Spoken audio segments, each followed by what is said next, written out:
ನಮಸ್ಕಾರ ಸ್ನೇಹಿತರೆ. ಇಂದು ನಾವು ಕರ್ನಾಟಕದ ಅತ್ಯಂತ ಶಕ್ತಿಶಾಲಿ ಮತ್ತು ಐತಿಹಾಸಿಕ ಕೋಟೆಗಳಲ್ಲಿ ಒಂದಾದ ಚಿತ್ರದುರ್ಗದ ಕೋಟೆ ಬಗ್ಗೆ ತಿಳಿದುಕೊಳ್ಳೋಣ. ಈ ಕೋಟೆ ಚಿತ್ರದುರ್ಗ ನಗರದಲ್ಲಿದೆ. ಬೃಹತ್ ಬಂಡೆಗಳ ನಡುವೆ ನಿರ್ಮಿಸಲ್ಪಟ್ಟಿರುವುದರಿಂದ ಇದನ್ನು ಕಲ್ಲಿನ ಕೋಟೆ ಮತ್ತು 7 ಸುತ್ತಿನ ಕೋಟೆ ಎಂದು ಕರೆಯಲಾಗುತ್ತದೆ. ಚಿತ್ರದುರ್ಗ ಕೋಟೆಯ ಮೊದಲ ನಿರ್ಮಾಣವನ್ನು ಸುಮಾರು 10ನೇ ಶತಮಾನದಲ್ಲಿ ಸ್ಥಳೀಯ ರಾಜರು ಆರಂಭಿಸಿದರು. ಆದರೆ ಈ ಕೋಟೆಯನ್ನು ಬಲಿಷ್ಠವಾಗಿ ಅಭಿವೃದ್ಧಿಪಡಿಸಿದವರು ಚಿತ್ರದುರ್ಗದ ನಾಯಕರು. 1000 ವರ್ಷಗಳಿಗಿಂತಲೂ ಹಳೆಯ ಈ ಕೋಟೆ ಕೇವಲ ಕಲ್ಲಿನ ಕೋಟೆಯಲ್ಲ, ಇದು ಧೈರ್ಯ, ಯುದ್ಧ ಮತ್ತು ಸಂಸ್ಕೃತಿಯ ಸಾಕ್ಷಿ. ಈ ಕೋಟೆಯ ಒಳಗಡೆ ಹಿಡಿಂಬೇಶ್ವರ ದೇವಾಲಯ, ಸಂಪಿಗೆ ಸಿದ್ದೇಶ್ವರ ದೇವಾಲಯ, ಕಲ್ಲಿನ ಮಂಟಪಗಳು, ಗುಪ್ತ ದಾರಿಗಳು, ಪಿರಂಗಿಗಳು, ದಾಸ್ತಾನು ಕೊಠಡಿಗಳು, ಕಾರಾಗೃಹ, ಕೆರೆ ಬಾವಿಗಳು ಕಂಡುಬರುವುದು. ಈ ಕೋಟೆ ಸುಮಾರು 1500 ಎಕರೆ ಪ್ರದೇಶದಲ್ಲಿ ಹರಡಿದೆ. ಇಲ್ಲಿ 19 ದೊಡ್ಡ ಬಾಗಿಲುಗಳು ಮತ್ತು ಅನೇಕ ರಹಸ್ಯ ದಾರಿಗಳು ಇವೆ.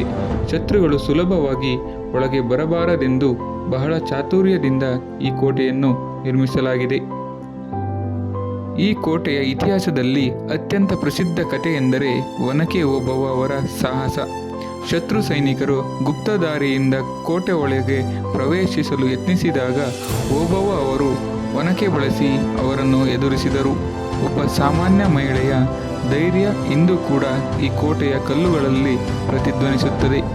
ಇಂದು ಈ ನುಸುಳುಕೋರ ಜಾಗವನ್ನು ಓಬವ್ವನ ಕಿಂಡಿ ಎಂದು ಪ್ರಸಿದ್ಧಿ ಪಡೆದಿದೆ. ಓಬವ್ವ ಅವರು ಧೈರ್ಯ, ಬುದ್ಧಿವಂತಿಕೆ ಮತ್ತು ದೇಶಭಕ್ತಿ ಇದ್ದರೆ ಒಂದು ಸಾಮಾನ್ಯ ವ್ಯಕ್ತಿಯೂ ಇತಿಹಾಸ ನಿರ್ಮಿಸಬಹುದು ಎಂದು ತಿಳಿಸಿಕೊಟ್ಟಿದ್ದಾರೆ. ಈ ಕೋಟೆಯು ಗ್ರಾನೈಟ್ ಕಲ್ಲುಗಳಿಂದ ನಿರ್ಮಿಸಲ್ಪಟ್ಟಿದೆ. ಇದು 7 ಗೋಡೆಗಳ ರಕ್ಷಣಾ ವಲಯವಾಗಿತ್ತು. ಈ ರಚನೆಯ ಕಾರಣದಿಂದಾಗಿ ಶತ್ರುಗಳಿಗೆ ಕೋಟೆ ಪ್ರವೇಶಿಸುವುದು ಬಹಳ ಕಷ್ಟವಾಗುತ್ತಿತ್ತು. ಆ ಕಾಲದಲ್ಲಿ ಅತ್ಯಂತ ಸುಧಾರಿತ ನೀರಿನ ವ್ಯವಸ್ಥೆ ಮಾಡಲಾಗಿತ್ತು. ಮಳೆ ನೀರನ್ನು ಸಂಗ್ರಹಿಸುವ ಕೆರೆಗಳು ಮತ್ತು ಕುಂಟೆಗಳು, ಬಂಡೆಗಳ ನಡುವೆ ಸ್ವಾಭಾವಿಕ ನೀರಿನ ಹರಿವು, ವರ್ಷಪೂರ್ತಿ ನೀರು ಲಭ್ಯವಾಗುವಂತೆ ವ್ಯವಸ್ಥೆ ಮಾಡಲಾಗಿತ್ತು. ಇದರಿಂದ ಕೋಟೆಯೊಳಗಿನ ಜನರು ಮತ್ತು ಸೈನಿಕರು ದೀರ್ಘಕಾಲ ಬದುಕಲು ಸಾಧ್ಯವಾಗುತ್ತಿತ್ತು. ಚಿತ್ರದುರ್ಗ ಕೋಟೆಯ ರಕ್ಷಣಾ ವ್ಯವಸ್ಥೆ ಅತ್ಯಂತ ಬುದ್ಧಿವಂತಿಕೆಯಾಗಿದೆ. ಶತ್ರುಗಳು ಬಂದಾಗ ಮೇಲಿಂದ ಕಲ್ಲುಗಳನ್ನು ಎಸೆಯುವ ವ್ಯವಸ್ಥೆ, ಬಾಗಿಲುಗಳ ಬಳಿ ವಕ್ರ ದಾರಿಗಳನ್ನು ನಿರ್ಮಿಸಿದ್ದರು. ಗುಪ್ತ ದಾರಿಗಳಿಂದ ಸೈನಿಕರು ಶತ್ರುಗಳ ಮೇಲೆ ದಾಳಿ ಮಾಡುತ್ತಿದ್ದರು. ಇಂದು ಚಿತ್ರದುರ್ಗ ಕೋಟೆ ಭಾರತದ ಪ್ರಮುಖ ಪುರಾತತ್ವ ಮತ್ತು ಪ್ರವಾಸಿ ತಾಣವಾಗಿದೆ. ಪ್ರತಿ ವರ್ಷ ಸಾವಿರಾರು ಪ್ರವಾಸಿಗರು ಮತ್ತು ಇತಿಹಾಸ ಸಂಶೋಧಕರು ಇಲ್ಲಿ ಭೇಟಿ ನೀಡುತ್ತಾರೆ. ವಿಡಿಯೋ ಇಷ್ಟವಾದಲ್ಲಿ ಲೈಕ್ ಮಾಡಿ, ಶೇರ್ ಮಾಡಿ ಮತ್ತು ಸಬ್ಸ್ಕ್ರೈಬ್ ಮಾಡಿ.